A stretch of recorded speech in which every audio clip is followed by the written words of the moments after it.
Hello students, today we are discussing about memory of a computer. म्हणजेच कम्प्युटरमध्ये जी आपण माहिती साठवतो त्याबद्दल. मग बघा त्यामध्ये काय आहे.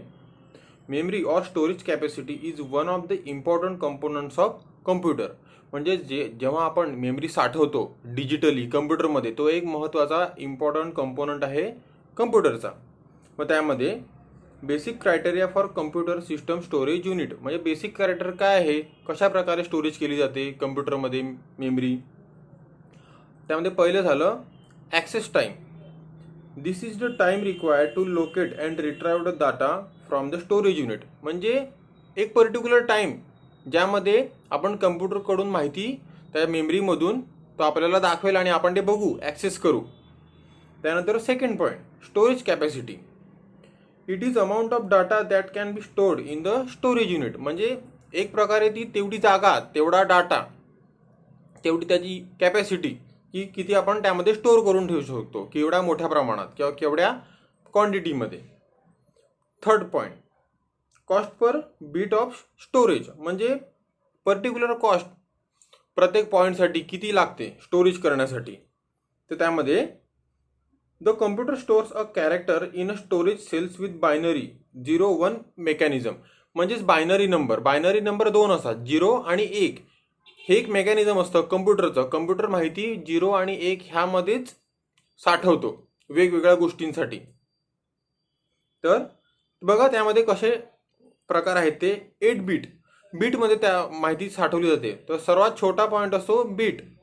तर 8 बीट म्हणजे 1 किलोबाईट, 8 बीट म्हणजे 1 बाईट. तसंच मग त्यानंतर 2 ला 10 म्हणजे 2⁻10 एवढ्या पॉवरने पुढे मेमरी इन्क्रीज होत जाते तेवढ्या कॅपॅसिटीने. म्हणजे तसंच 8 बीट्स म्हणजे 1 बाईट, तसंच 1024 बाईट म्हणजे 1 किलोबाईट, तसंच 1024 किलोबाईट म्हणजेच 1 मेगाबाईट, आणि तसंच 1024 मेगाबाईट म्हणजेच 1 गिगाबाईट, आणि गिगाबाईट नंतर परत 1024 गिगाबाईट म्हणजे 1 टेराबाईट. अशी मेमरी 2⁻10 ने वाढत जाते, इन्क्रीज होत जाते, त्याची कॅपॅसिटी वाढत जाते. मग पुढचा मेन पॉईंट बघू, एक अस्काय व्हॅल्यू. तर अस्कायचा फुल फॉर्म काय बघा, ASCII, American standard code for information interchange. हे एक अस्काय व्हॅल्यूचं फुल फॉर्म आहे. त्यामध्ये जेव्हा आपण बघतो की कॅपिटल A आणि कॅपिटल Z हे 26 अक्षर झालं इंग्रजीची, ती 65 ते 90 ह्या घरांमध्ये साठवलेली असतात कम्प्युटरमध्ये. तसंच स्मॉल ए, जसं आपण कॅपिटल ए बघितला तसा स्मॉल ए 97 पासून स्मॉल Z 121 पर्यंत साठवला जातो कम्प्युटरच्या मेमरीमध्ये डिजिटली. मग त्यामध्ये आपण पुढचा पॉईंट बघू महत्त्वाचा, टाईप्स ऑफ मेमरी. म्हणजे वेगवेगळ्या प्रकारचे मेमरी असतात कम्प्युटरमध्ये. तर त्या आपण टाईप बघू कोणकोणत्या आहेत ते. तर प्रमुख 2 टाईप आहेत. एक आहे प्रायमरी मेमरी म्हणजेच इंटरनल मेमरी, आणि दुसरी आहे सेकंडरी मेमरी म्हणजेच एक्सटर्नल मेमरी. तर आपण पहिलं प्रायमरी मेमरीबद्दल जाणून घेऊया. त्यामध्ये primary memory is also called as internal memory and it is an important part of computer. म्हणजे ही एक महत्त्वाचा पार्ट आहे, महत्त्वाचा भाग आहे कम्प्युटरचा, आणि ह्यालाच आपण प्रायमरी मेमरीलाच आपण इंटरनल मेमरी सुद्धा म्हणतो. Primary memory is further classified into 2 types. म्हणजेच प्रायमरी मेमरी सुद्धा फर्दर म्हणजे अजून पुढे 2 टाईपमध्ये तिचे क्लासिफिकेशन होतात. मग त्यामध्ये बघू आपण पहिला पॉईंट, रँडम ॲक्सेस मेमरी म्हणजे झाली रॅम, आणि दुसरा म्हणजे रीड ओनली मेमरी म्हणजेच ROM. मग पहिले आपण रॅम जाणून घेऊया. RAM is also known as read or write memory as information can be read from and write onto it. म्हणजेच रॅम अशी मेमरी झाली की त्यामध्ये आपण रीड आणि राईट हे दोन्ही पण एकाच वेळी काम करू शकतो. म्हणजेच कम्प्युटर दोन्ही गोष्टी रॅममध्ये करू शकतो, रीड आणि राईट करायची सुद्धा. त्यामध्ये दुसरा point, the CPU can directly access the data from RAM almost immediately. म्हणजेच CPU कम्प्युटरचा मेंदू आपण म्हणतो त्याला, तो डायरेक्टली ॲक्सेस करू शकतो मेमरी रॅममधली खूप फास्ट इतरांपेक्षा. त्यानंतर पुढचा point, the storage of data and instruction in RAM is temporary that is volatile memory. म्हणजेच रॅममध्ये जी मेमरी साठवलेली असते आणि कम्प्युटर त्याची देवाणघेवाण करत असतो ही वोलाटाईल असते, म्हणजे ही फिक्स नसते. ही वापर झाल्यावरती निघून जाते आणि वापर करण्याच्या वेळी परत ॲड केली जाते. त्यामुळे ही वॉलाटाईल असते, म्हणजे ही फिक्स राहत नाही कम्प्युटरमध्ये. जेव्हा आपण कम्प्युटर बंद करून टाकतो तेव्हा ह्याच्यातली सगळी मेमरी उडून जाते आणि मेमरी ब्लँक होते, त्यामध्ये काही राहत नाही. त्यानंतर आपण पुढचा पॉईंट बघू, ROM, read only memory, ROM. त्यामध्ये पहिला point, it can only read and not return or change on to ROM. म्हणजे ह्यामध्ये जो साठवलेला डाटा असतो तो आपण फक्त बघू शकतो, रीड करू शकतो, राईट करू शकत नाही. तो फक्त आपण बघू शकतो, आपण तो चेंज नाही करू शकत रॉम मधला data. ROM is the unit built in memory of a computer.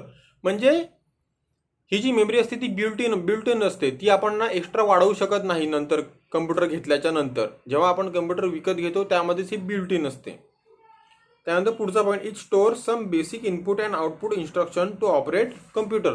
म्हणजे हिच्यामध्ये खूप बेसिक इन्स्ट्रक्शन जे लिहिलेले असतात कम्प्युटर कसा ऑपरेट होईल ते इनपुट आणि आउटपुटसाठी. ओके. त्यानंतर the storage of data and instruction in ROM is permanent. म्हणजे ह्याच्यातला जो डाटा असतो तो परमनंट असतो, तो आपल्याला डिलीट करता येत नाही, हा परमनंट असतो. It is non volatile memory. म्हणजे ही नॉन वॉलाटाईल मेमरी असते, म्हणजे आपल्याला फक्त ती आपण रीड करू शकतो, त्यामध्ये आपण चेंजेस नाही करू शकत किंवा डिलीट नाही करू शकत. म्हणजे ती नॉन वॉलाटाईल झाली. म्हणजेच कम्प्युटर जेव्हा आपण बंद करतो आणि ह्याच्यामधली जी साठवलेली मेमरी असते ती डिलीट होत नाही, साठवून राहते. त्यानंतर दुसरा महत्त्वाचा पॉईंट, सेकंडरी मेमरीज, म्हणजेच एक्सटर्नल मेमरी आपण म्हणू त्याला. The primary memory which is faster is generally not sufficient for large storage data. म्हणजेच जी इंटरनल मेमरी असते ती मोठ्या प्रमाणात डाटा साठवू शकत नाही. तर म्हणून आपल्याला जेव्हा मोठ्या प्रमाणात डाटा कम्प्युटरमध्ये जेव्हा साठवायचा राहिला तेव्हा आपण एक्सटर्नल मेमरी म्हणजेच आपण सेकंडरी मेमरीचा वापर करतो. तर त्यामध्ये ह्यांनी तसं सांगितलेलं आहे. पुढचा point, the data store in secondary storage in the same binary codes as the main in the storage. म्हणजे आपण बघितलं की त्या आधीच्या मेमरीमध्ये म्हणजेच प्रायमरी मेमरीमध्ये, इंटरनल मेमरीमध्ये डाटा स्टोअर होतो बायनरी नंबरमध्ये 0-1च्या. तसंच सेकंडरी मेमरीमध्ये सुद्धा बायनरी नंबरनेच माहिती स्टोअर होते, डाटा स्टोअर होतो. Some of the devices of secondary storage are floppy disk, hard disk, CD-ROM, DVD, flash drive. म्हणजेच ह्याचे काही वेगवेगळे भाग पडतात, वेगवेगळे म्हणजेच आपण वेगवेगळे. त्यामध्ये त्यांनी सांगितले की CD-ROM तुम्हाला माहितीच आहे, गोल डिस्क असते. DVD पण दिसायला सेमच असते, पण ती जरा जास्त प्रमाणात डाटा साठवून ठेवते. त्यानंतर फ्लॅश ड्राईव्ह, म्हणजेच आपण त्याला पेन ड्राईव्ह म्हणतो आपण आपल्या दररोजच्या भाषेमध्ये, दररोजच्या वापरामध्ये, तो छोटूसा असतो. त्यानंतर हार्ड डिस्क आपल्या कम्प्युटरमध्ये असते मोठी, त्यामध्ये खूप मोठ्या प्रमाणावर डाटा साठवून ठेवतो आपण. त्यानंतर सर्वात आधीची जेव्हा आपण लहान होतो तेव्हा आपण कम्प्युटरमध्ये फ्लॉपी डिस्क बघायचो. ती चौकोनी असायची दिसायला, वरतून काळ्या कलरचा रंग असायचा आणि आतमध्ये ती छोटी पातळ डिस्क असायची, ती गोल फिरायची, CD किंवा DVD सारखी. पण ती खूप आधीची होती, त्यामुळे तिच्यामध्ये खूप कमी प्रमाणावरती डाटा स्टोअर राहायचा. मग आपण ह्यांची बद्दल जरा खोलवर माहिती बघून घेऊ. त्यामध्ये पहिलं बघू आपण floppy disk. It is refer as diskette. There is hole in the centre through which the spindle of drive unit rotates the disk. म्हणजेच जो मिडलमध्ये होल असायचा तिकडे ती डिस्क फिक्स व्हायची आपल्या कम्प्युटरमध्ये जेव्हा आपण तिला इन्सर्ट करायचो, आणि मग ती गोल फिरायची. आणि जेव्हा ती गोल फिरली की ती स्पिंडलवरती गोल फिरली की त्यामध्ये तो डाटा जो स्टोअर असलेला असायचा तो आपल्याला कम्प्युटरवर दिसायचा. किंवा आपल्याला एखादा डाटा आपल्या फ्लॉपी डिस्कमध्ये स्टोअर करायचा आहे तर तो आपण कम्प्युटरमधून फ्लॉपी डिस्कमध्ये टाकू शकायचो. The disk are available in 2 sizes of 5.25 inches and 3.5 inches and this could be आयडर low density और हाय डेन्सिटी फ्लॉपीज. म्हणजे हे 2 प्रकारामध्ये होते. एक होतं 5.25 इंचेस आणि दुसरं होतं 3.5 इंचेसच्या साइजेसमध्ये.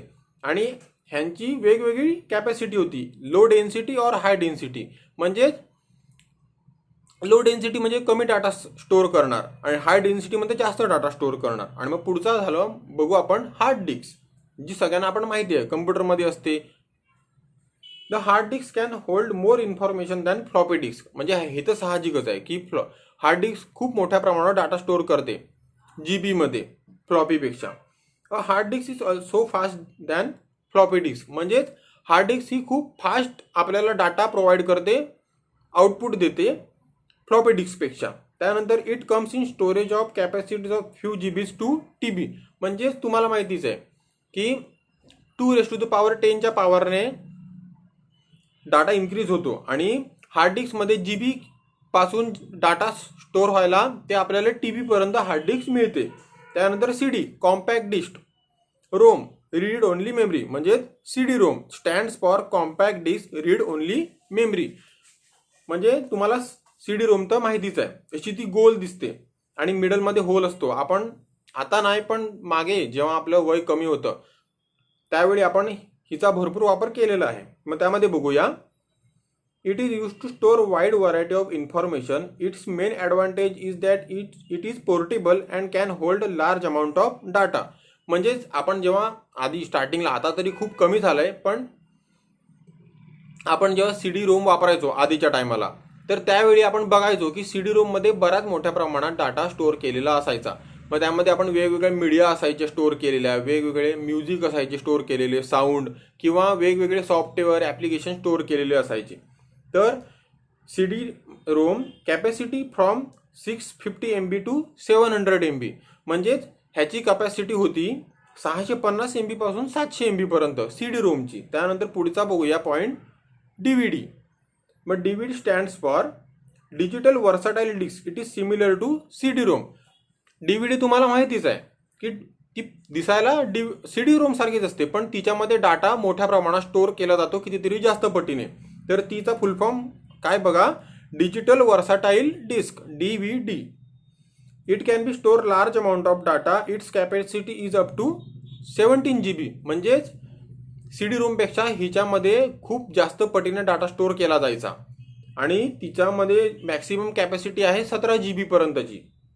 त्यानंतर पुढचा पॉईंट 5वा, फ्लॅश ड्राईव्ह. म्हणजेच आपण आता आजकालच्या जगात त्याला आपण पेन ड्राईव्ह म्हणतो.